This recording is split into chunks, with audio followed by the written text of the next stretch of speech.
શબ્દ ક્યારેય મરતો નથી, વચન ક્યારેય મરતું નથી. એવું ને એવું રહે છે, અમર છે વચન. કેવી રીતે? થોડુંક વૈજ્ઞાનિક પદ્ધતિથી તમને યાદ કરાવી દઉં. એક ખૂબ જ મોટા મનોવૈજ્ઞાનિક હતા ડોક્ટર મેક્સ મુલર.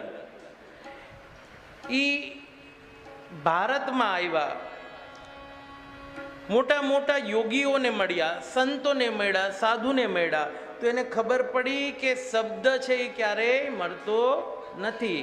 વળી પાછો સાંભળવો હોય તો એ સાંભળી શકાય છે. પછી એના એક શિષ્ય નીકળ્યા, એનું નામ હતું ડોક્ટર એલિન વોરા. તો ડોક્ટર એલિન વોરા પોતાના ગુરુજી પાસે ગયા અને કીધું કે મારે શબ્દ ઉપર ખોજ કરવી છે. કે ભારતમાં જાઓ. ભારતમાં આવ્યા, વળી પાછા એક ગુરુજી પાસે ગયા કે શબ્દ ઉપર ખોજ કરવી છે, શબ્દને મારે પકડવો છે, વચનને પકડવું છે. કેવી રીતે પકડાય? કેવી રીતે પકડાય?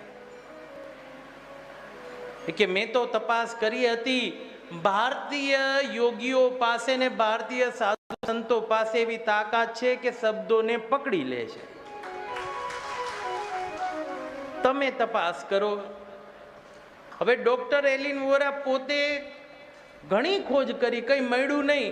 પછી છેલ્લે થાકી ગયા, હારી ગયા, કંટાળી ગયા. ગાડી પોતાની કાઢી અને એ દેશની એક આક્ટીન ઘાટી હતી, એ ઘાટીમાં જઈ અને પોતાના વાળ ખેંચવા માંડી અને બૂમ પાડી જોરથી. ઘાટીની અંદર ગયા, પહાડની ઘાટી હોય, ખાણ હોય, એ ખાણમાં ગયા અને બૂમ પાડી કે હું શું કરું? ત્યાં તો અવાજ આવ્યો સામેથી, હું શું કરું? અરે હું શું કરું? ત્યાં તો અવાજ આવ્યો, હું શું કરું? એ તો આનંદિત થઈ ગયા. ખોજ થઈ ગઈ. શું ખોજ થઈ ગઈ? ખોજ થઈ ગઈ. કેમ? પ્રત્યાઘાત આવ્યો. જેવું બોલ્યા એવું વળી પાછું આવ્યું.